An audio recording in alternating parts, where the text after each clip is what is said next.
মাটিতে আমাদের এই দেশকে সার্বভৌমত্ব রক্ষার জন্য যে নির্যাতন নিপীড়ন সহ্য করেছি, হামলা মামলার শিকার হয়েছি, এখনো পর্যন্ত আমরা নিপীড়ন হামলা মামলার শিকার হয়ে বর্তমান অবস্থায় আছি।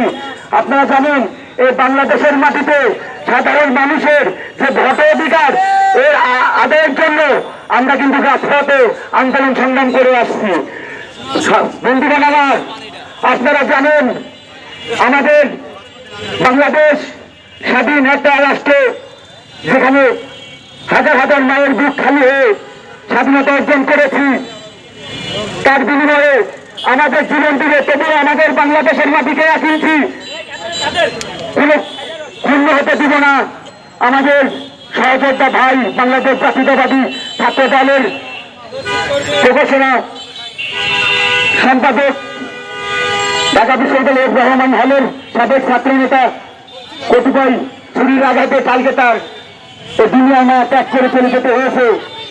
বন্ধুগণ, আমাদেরও কিন্তু এই নির্মম হত্যার মাঝে শিকার হতে এটাই প্রস্তুত, যেন আমাদের ভাইরা যেভাবে জীবন দিচ্ছে আমাদেরও কিন্তু একই পর্যায়ে চলে যাচ্ছি। আমাদের জীবনের কোনো মায়া নাই, কোনো আত্মরক্ষার কোনো ব্যবস্থা নাই। তাই আমি আমার বাংলাদেশ অন্তর্বর্তীকালীন সরকারকে বলতে চাই, এই স্বৈরাচারী সরকার যেভাবে পালানোর জায়গা খুঁজে পায় নাই, আপনারাও কিন্তু জায়গা খুঁজে পাবেন না।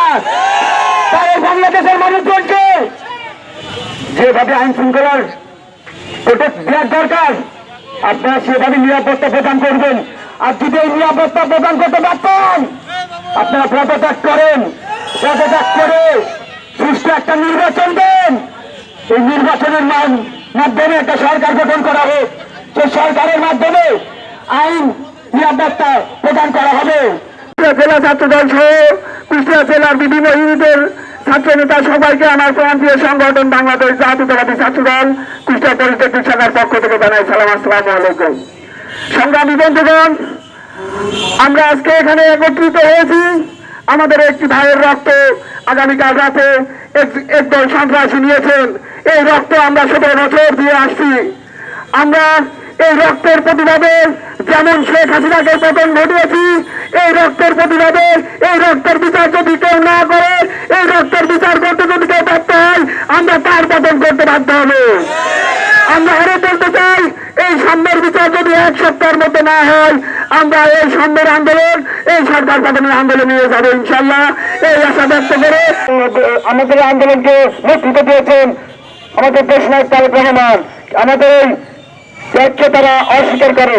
যাই হোক, আজকের এই সমাবেশ আমি একটি হুঁশিয়ারি দিতে চাই যে যারা চক্রান্তমূলক ভাবে আমাদের ছাত্র দলের কর্মীদের উপরে নিপীড়ন করছেন, প্রাণ নিচ্ছেন, তারা হুঁশিয়ার হয়ে যান এবং বাংলাদেশের যে অন্তর্বর্তীকালীন সরকার আছে তাদেরকে বলতে। এই জন্য আমরা আন্দোলন সংগ্রাম করে আসছি এবং রাজপথে ছিলাম।